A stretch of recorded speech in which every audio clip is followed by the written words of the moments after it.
भी हिला दिया। नारी अस्मिता की रक्षा के लिए बने नए कानून, लेकिन आज भी नहीं थमा देश में महिलाओं पर अत्याचार का सिलसिला। जी हां, यही है हमारा आज का विशेष निर्भया, क्या होगा इंसाफ।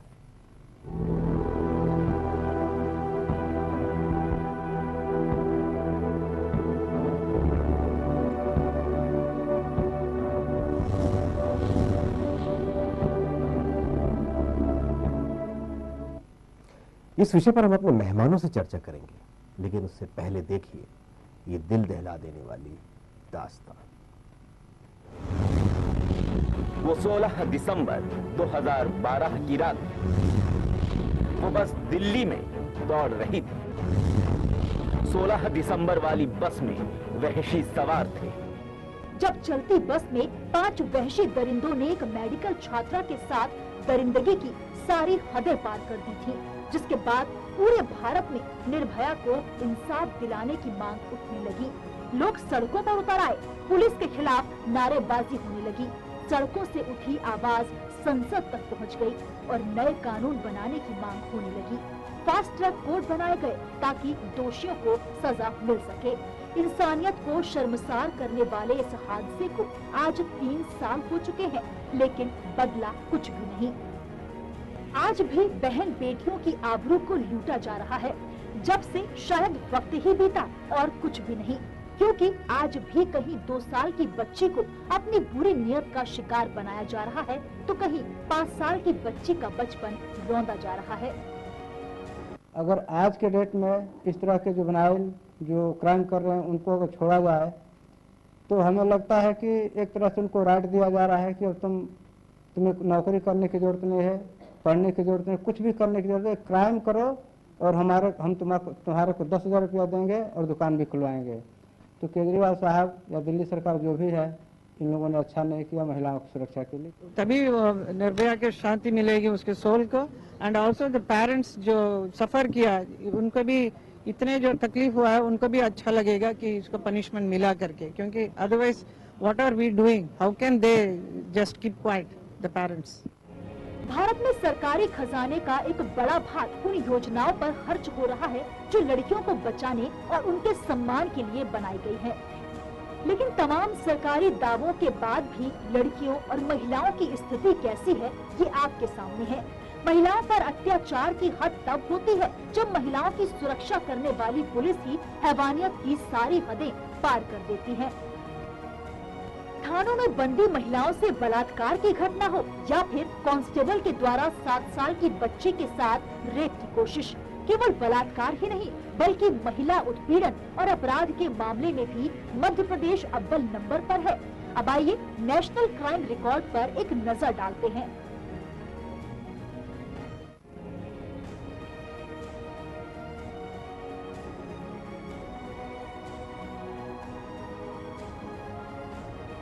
नेशनल क्राइम ब्यूरो यानी एनसीबी के 2014 के आंकड़े, देश भर में 36,735 बलात्कार के प्रकरण दर्ज, मध्य प्रदेश के 5,076 प्रकरण दर्ज। महिला उत्पीड़न और अपराध के मामले में भी अव्वल।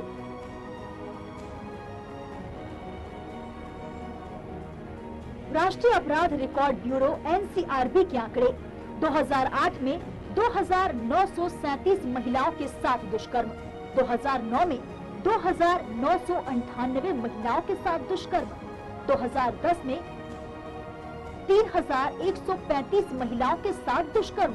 हर दिन लगभग 8 महिलाओं के साथ हो रहा है दुष्कर्म। 2010 में 3,756 महिलाएं घरेलू हिंसा की शिकार। प्रदेश में हर दिन 10 महिलाओं को प्रताड़ित किया जाता है। दिल्ली विधानसभा चुनाव में बीजेपी हो या आम आदमी पार्टी या फिर कांग्रेस, सभी दलों ने महिला सुरक्षा को लेकर बड़े बड़े वादे किए थे। महिला सुरक्षा पर बीजेपी ने अपने वादों में कहा था कि सरकार परिवहन में महिलाओं की सुरक्षा बढ़ाएगी, महिलाओं के लिए स्पेशल डीटीसी बस चलाई जाएगी, सभी इलाकों में सीसीटीवी कैमरे लगाए जाएंगे, नाइट लाइफ को सुरक्षित किया जाएगा और महिलाओं के लिए फास्ट ट्रैक कोर्ट भी बनाए जाएंगे। वहीं महिला सुरक्षा पर आम आदमी पार्टी ने अपने घोषणा पत्र में कहा था कि सभी बसों में महिला मार्शलों की नियुक्ति की जाएगी। राजधानी में 10 लाख से ज्यादा सीसीटीवी कैमरे लगेंगे। महिलाओं के लिए मोबाइल में हेल्प बटन की सुविधा होगी और महिलाओं से जुड़े मामलों का 6 महीने के भीतर निपटारा होगा। कांग्रेस के घोषणा पत्र के मुताबिक पब्लिक ट्रांसपोर्ट में सीसीटीवी कैमरे लगाए जाएंगे। जगह जगह महिलाओं के लिए शौचालय बनेंगे। होमगार्ड और सिविल डिफेंस के लोगों की भर्ती होगी। निर्भया कांड को आज 3 साल पूरे हो चुके हैं, लेकिन आज भी बदला कुछ भी नहीं। महिलाओं पर अपराध के मामले लगातार बढ़ते जा रहे हैं। राजनीतिक पार्टियों ने अपनी अपनी रोटियां सेंकने के लिए तमाम वादे तो कर दिए, लेकिन पूरे कुछ भी नहीं हुए। अब ऐसे में बड़ा सवाल ये है कि क्या महिलाओं पर अत्याचार ऐसे ही होते रहेंगे? क्या सरकार सिर्फ मौन बनकर सब कुछ देखती रहेगी? News world desk. तो आपने देखा, सबने वादा किया कि वो माहौल अच्छा करेंगे, कानून अच्छा बनाएंगे, एक ऐसी व्यवस्था करेंगे जिसमें महिला की सुरक्षा और अधिक बढ़े। लेकिन ढाक के वही 3 बात। महिला आज भी तकलीफ में है, उसकी सुरक्षा पर आज भी सवाल है। हमारे साथ हमारे स्टूडियो में मौजूद हैं वरिष्ठ पत्रकार मीरा सिंह, अंशु गुप्ता समाज सेवी हैं और कांग्रेस की प्रवक्ता करुणा शर्मा। आप सभी का बहुत बहुत स्वागत है। मीरा सिंह जी, आपसे ही शुरू करते हैं। एक पत्रकार हैं, बहुत तरह की चीज़ें कवर की हैं आपने, इस पर कुछ आपने विशेष रूप से काम भी किया है। आप क्या देखती हैं, पहले और अब में क्या अंतर आया है? किन चीज़ों की ज़रूरत है जिसकी वजह से अभी भी आंकड़ों में कोई अंतर नहीं आया? देखिए सर्वप्रथम एक चीज़ जो मैं परिवर्तन देख रही हूँ, निर्भया के बाद जो हमारी नवयुवतियाँ हैं, किशोरियाँ हैं या महिलाएं, आप किसी भी उम्र की महिला ले लें, उनमें एक जागृति आई है। वो आवाज उठाने लगी है। पूर्व में क्या होता था, इवन उनके घर वाले उनको एनकरेज करते हैं। कोई भी दुर्घटना होती है, कुछ भी उनके साथ दुष्कर्म होता है, तो उनको कहा जाता है जाइए आप अपनी बात लिखाइए, पुलिस को रिपोर्ट करिए। परंतु सवाल ये होता है कि जब वो आगे आती है, अभी बाकी जो प्रणाली है उसमें खास सुधार नहीं हुआ। चाहे पुलिस थानों का कार्य देखिए या आप आगे चल के किस तरह उस केस को लिया जाता है, बिल्कुल गंभीरता से नहीं लिया जाता है। बस हाँ केस चल रहा है, फास्ट ट्रैक कोर्ट भी इतने जल्दी निर्णय नहीं देते हैं। और थोड़ा कानून में भी बदलाव होना चाहिए। जैसे विशेषकर निर्भया का जो एक अपराधी था, उसको 3 साल में छोड़ा जा रहा है और सिर्फ 2 महीने के लिए, शायद 2 महीने या 80 दिन उसकी उम्र कम थी। तो इसमें थोड़ा सा न्याय पालिका से हम लोग आपके माध्यम से निवेदन कर सकते हैं कि वो अगर परिवर्तन करते हैं, सुप्रीम कोर्ट कुछ भी अलग से गाइडलाइन आए कि उस व्यक्ति का, उस जिस युवा ने ये अपराध किया है, उसके अपराध की गंभीरता को देखा जाए, उसको जरूर वो किया जाए। मतलब उसको पूरी सजा मिलना चाहिए। उसने एक इंसान उसको किसी भी तरह का कोई लाभ नहीं मिलना चाहिए। इससे क्या है कि हम बहुत गलत संदेश देंगे। कोई बात नहीं, पूरे देश में कम उम्र के किशोर जो है उनमें गलत संदेश जाएगा। जी जी, बिल्कुल सही कह रहे हैं। अंशु गुप्ता, आप क्या कहेंगी इस पूरे मसले पर? बड़ी बात तो ये बदलाव बहुत अच्छा आया है कि महिलाएं अब खुल के सामने आने लगी हैं। अन्याय जो हो रहा है उसके लिए बोलने लगी हैं। कानून तो बहुत बने हुए हैं और उनका अगर प्रॉपर इम्प्लीमेंटेशन हो जाए तो ये स्थिति और भयावह होने से अब बच सकती है। साथ ही जो आपने कहा कि उम्र का कोई नहीं, जब अपराध किया है तो उम्र कोई भी हो, अपराधी अपराधी है, उसको उसी तरह देखना चाहिए। पूरे समाज में रहने का उसको अवसर नहीं मिलना चाहिए, आप ऐसा कहें? बिल्कुल नहीं मिलना चाहिए, क्योंकि जब अपराध किया इसका मतलब उसने अपराध किया है, गलती की है, तो गलती की सजा तो उसको मिलनी ही चाहिए ना।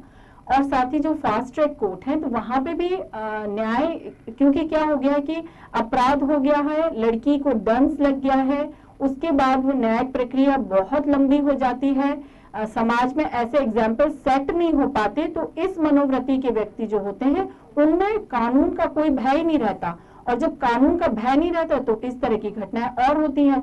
तो जब और होती है तो समाज में हम महिलाओं के प्रति जो स्थिति है वो और भयावह हो जाती है, और एक जो सुरक्षा की भावना हमें होनी चाहिए वो नहीं होके कानून के प्रति या जो भी कंसर्न व्यक्ति हैं उनके प्रति एक अविश्वास आता है, और जब अविश्वास आता है तो विरोध आता है। विरोध आएगा तो कहीं ना कहीं जब विरोध आएगा तो सिस्टम को हमको बदलने की भी एक प्रक्रिया चलानी पड़ेगी। महिलाओं में कहीं ना कहीं एक जोश के साथ ये भी आएगी कि अब हमारे लिए कोई स्थिति अच्छी नहीं है और हम ही को अपने निर्णय खुद लेने पड़ेंगे। हो सकता है कि ये एक राह जो चलेगी वो अपराध की तरफ भी उसको ले जाए, क्योंकि गुस्सा आएगा, वो अपने प्रति जब देखेगी कि मेरे साथ कोई न्याय नहीं हो रहा है तो वो भी फिर रिवेंजिंग उसमें आएगी। तो यहाँ स्थिति और हमारे समाज की भयावह होगी।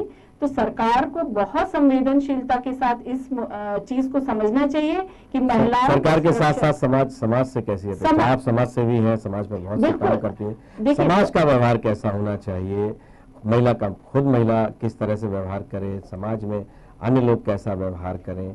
आप प्रतिकार की बात कर रही हैं, आक्रामक प्रतिकार की बात कर रही हैं, और खासतौर से आप ऐसा कह रहे हैं आपराधिक प्रतिकार भी हो सकता है। बिल्कुल हो सकता है। लेकिन इस सारी चीजें, ये जो जिस तरह का समय चल रहा है, ऐसा एक दौर है, इसमें एक संघर्ष की स्थिति है, अन्याय भी हो रहा है, कानून भी है, कार्रवाइयां भी हो रही हैं, लेकिन थम नहीं रही ये चीजें। तो कैसे समाज को कैसे जागरूक होना होगा? बिल्कुल, सारे जो हमारे स्तंभ हैं उन सबको मिलके इसके लिए काम करना पड़ेगा, और समाज को तो बहुत ज्यादा इस चीज को आगे लेके और अवेयर होना पड़ेगा, और महिलाओं को अपनी सुरक्षा के लिए खुद सतर्क होना पड़ेगा।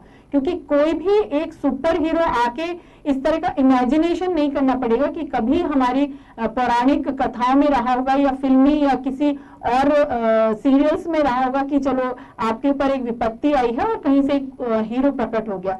तो महिलाओं को बिल्कुल इस विषय में मैं आपके पास फिर लौटूंगा, आपसे बात करूंगा, इसको समझूंगा भी। और बिल्कुल सही है कि कोई घटना हो जाए उसका इंतजार करने के बाद हम शिकायत करें, ऐसा समय ना आए। हमें भी उतना ही जागरूक होना पड़ेगा, और जागरूकता हर ओर होनी चाहिए। करुणा शर्मा, आप अकेले राजनीतिक दल की प्रतिनिधि हैं, लेकिन महिला हैं आप भी, और इन सारी चीज़ों में अगर हम राजनीति से भी हटकर अगर कोई बात करें तो क्या होना चाहिए, क्या आपके दौर में हुआ और क्या होना चाहिए, एक सकारात्मक सुझाव की दिशा में अगर हम बात करें? देखिए, सबसे पहली चीज तो मुझे नहीं लगता ये कहीं से भी राजनीति का विषय है। जी। महिला का सम्मान, महिला की अस्मिता, ये सारी चीजें जो राजनीति है इससे कहीं ऊपर उठ के है। इसमें किसी को भी किसी भी प्रकार की कोई राजनीतिक सोच लेके ही नहीं आनी चाहिए। कई सुधारों की जरूरत है, सभी तरफ से सुधारों की जरूरत है, समाज में भी जरूरत है, शासन प्रशासन और सरकारों की तरफ से भी जरूरत है। इसमें योजनाएं बना के छोड़ दी जाती हैं, उन योजनाओं का सही तरीके से कार्यान्वयन हो, ये सरकार को देखना है। समाज को ये देखना है कि जो बदलाव उसमें नकारात्मक आ रहे हैं तो किस तरह से उन्हें रोक सकते हैं।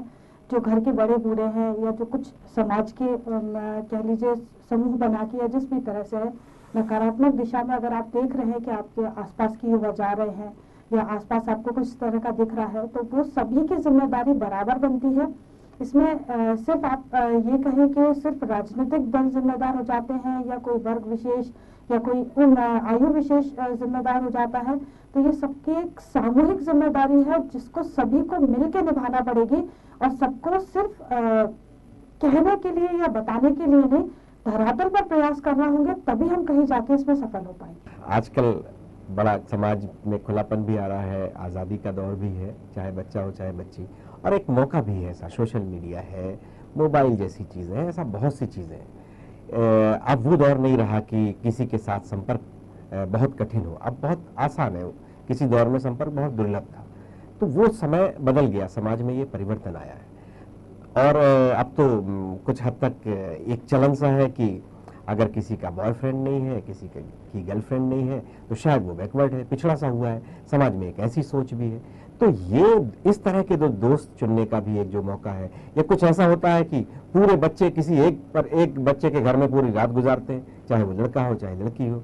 वो ये जो समाज में इस तरह के भी बहुत ढेर सारे चलन है। और जितना इस तरह की चीजों में हम बच्चों को पहले से परिपक्व नहीं करेंगे तो समाज में बहुत तरह की चीजें आती हैं। एक हादसा निर्भया के साथ हो सकता है, लेकिन बच्चे जब इस तरह से एक दूसरे के साथ बहुत अधिक इस तरह से जब घुलते मिलते हैं तो उनमें उनको उस समय किस तरह की चीजें, क्या उनकी मन स्थिति होती है और क्या उनके साथ ऐसा उनको क्या सीख देनी चाहिए उनके पेरेंट्स को? ये बहुत सही बात बोली आपने।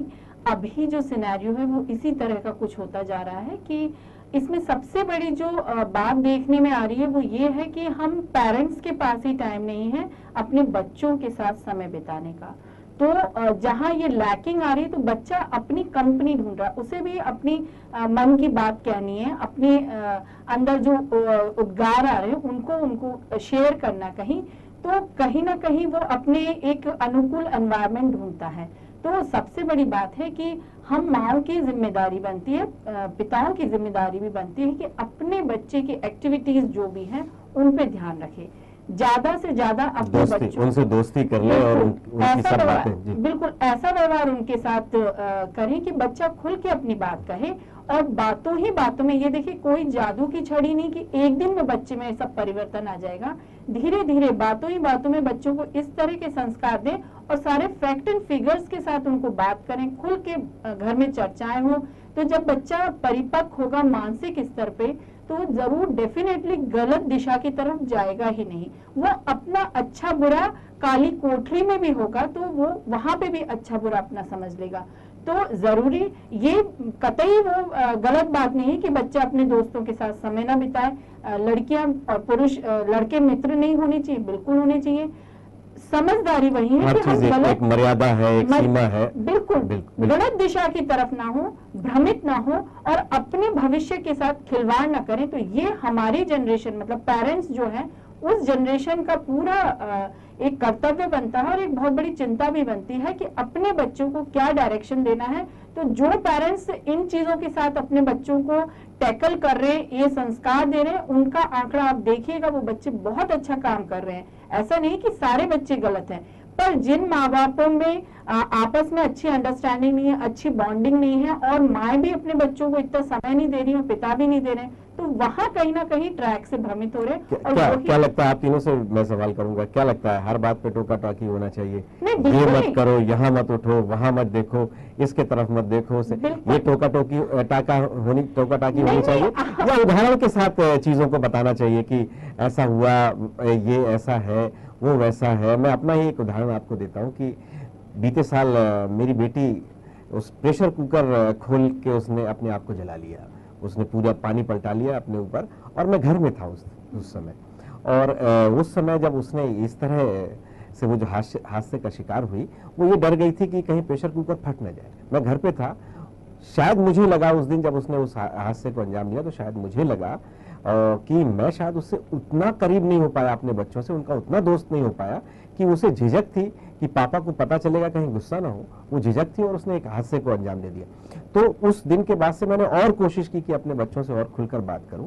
तो ये एक संदेश है समाज में, आप तीनों से इस पर भी मैं बात करना चाहता हूं। दूसरा एक आखिरी सवाल आप तीनों लोगों से, वक्त की कमी है, कि समाज का जो खुलापन है उसकी भी कोई मर्यादा होनी चाहिए, कोई लक्ष्मण रेखा होनी चाहिए कि नहीं होनी चाहिए, उस पर भी आप लोगों से अंतिम सवाल मैं उस पर चलूंगा।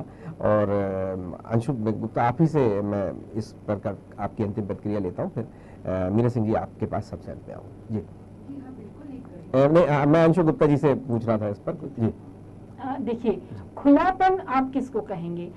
कपड़ों के ऊपर कहेंगे, विचारों में कहेंगे, या किसी भी तरह से खुलापन? आचार व्यवहार, पहनावा, सब कुछ उसमें शामिल है। देखिए, खुलापन से मैं बिल्कुल भी इस तरह से सहमत नहीं हूँ कि हाँ, बच्चों को ये समझना चाहिए कि हम वो एक्ट कहाँ कर रहे हैं, किस एनवायरनमेंट। बच्चे बड़ों की बात नहीं कर रहा, इसमें तो मैं सबकी बात कर रहा हूँ।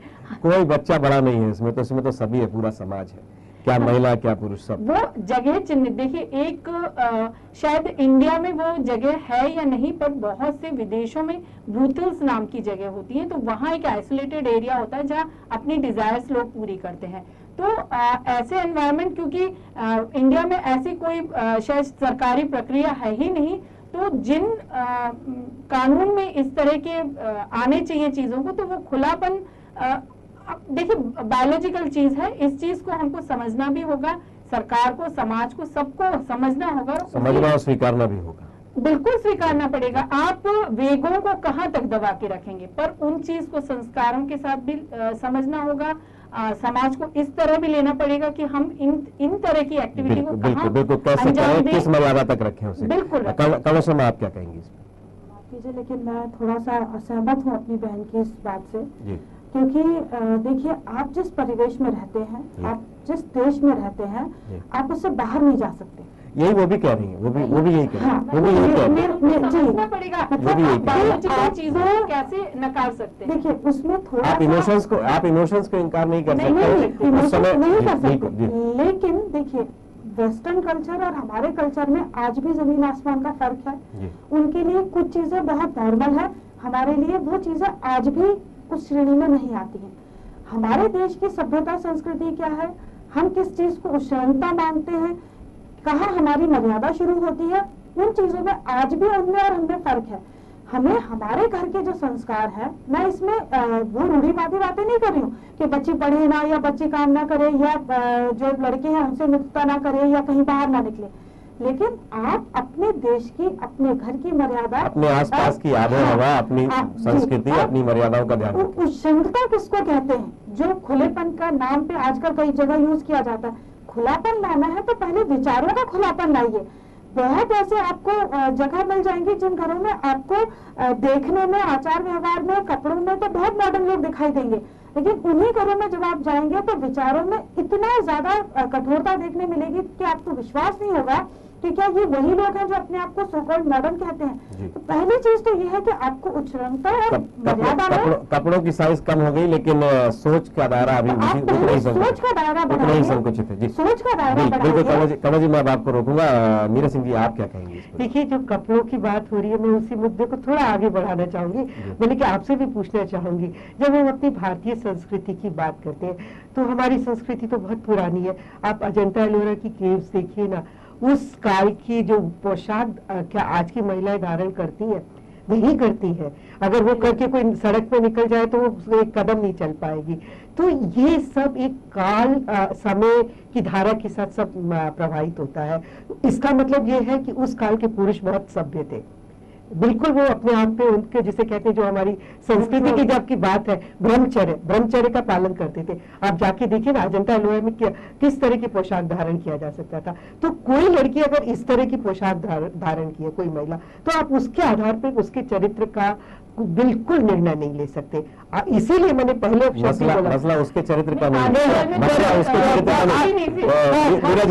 मीरा जी, आपको रोक रहा हूँ। मसला उसके चरित्र का नहीं है, दूसरे के चरित्र पर किसका क्या दुष्प्रभाव पड़ता है उस पर बात। हाँ, तो वही तो मैं कह रही हूँ आपको, जो बच्चों को है, जिसको मैंने प्रारंभ में कहा था जब हमारी चर्चा शुरू हुई थी कि हम लोगों को पुरुष प्रबोधन की जरूरत है। उनको समझाना है कि महिला की गरिमा की इज्जत करना है। आपके लिए वो सिर्फ एक मात्र शरीर नहीं है, महिला है, उसका अस्तित्व है, उसको स्वीकार करिए। अभी जो हमारे जो सब चीज होती है, एक जब महिला की बात होती है तो एक उसके शारीरिक उस बनावट के ऊपर ही आके हम लोग रुक जाते हैं। उससे आगे सोच बढ़ाना होगा। क्यों नहीं, एक डॉक्टर, इंजीनियर किस क्षेत्र में महिलाएं नहीं जा रही हैं। तो जब तक ये सोच में परिवर्तन नहीं आएगा, बहुत मुश्किल है। आप जिस तरह एक पूर्व में आपके मैं क्वेश्चन, ये डॉक्टर, इंजीनियर, ये सारी चीजों के साथ फौज में जाती है, बिल्कुल फौज में जाती है, ट्रेनिंग लेती है। आप सानिया मिर्जा, एक मिनट में यहाँ पे सानिया मिर्जा का एक उदाहरण कुछ और एक चीज मैं आपको जवाब दे, एक चीज बिल्कुल मुझे एक मिनट दीजिए। आपने भी पूर्व में कहा था कि आप अपने बेटे बेटियों को अलग से पढ़ाते समझाती है। सॉरी, मेरी भी 2 बेटियां हैं और उनको मैंने पूरा उनके विकास का उनको अवसर प्रदान किया। बिल्कुल, मैं आपको रोकूंगा, आप लोगों को वक्त की कमी है। अंशु गुप्ता आप हमारे साथ जुड़ी, करुणा शर्मा आप हमारे साथ जुड़ी और मीरा सिंह आप हमारे साथ जुड़ी। आपका बहुत बहुत धन्यवाद। तो यही था कि महिला की इज्जत करनी चाहिए। ये तो संस्कार बरसों से हमें दिए गए हैं। मातृ शक्ति कहा गया, देवी की तरह पूजा गया, लेकिन फिर भी जुल्म बढ़ते रहे। निर्भया के साथ हुए अन्याय के बाद कई तरह के कानून बने। अब कोई महिला को देख भी ले और अश्लील महसूस होता है तो उसमें भी आपराधिक प्रकरण दर्ज होगा। लेकिन क्या इससे चीजें रुकेंगी? हमें अपनी सोच बदलनी पड़ेगी, हमें अपना माहौल बदलना पड़ेगा। हमारे इस कार्यक्रम में बस इतना ही। न्यूज वर्ल्ड में खबरों का सिलसिला जारी रहेगा। कल फिर मिलेंगे एक नए मुद्दे के साथ। तब तक मुझे दीजिए इजाजत।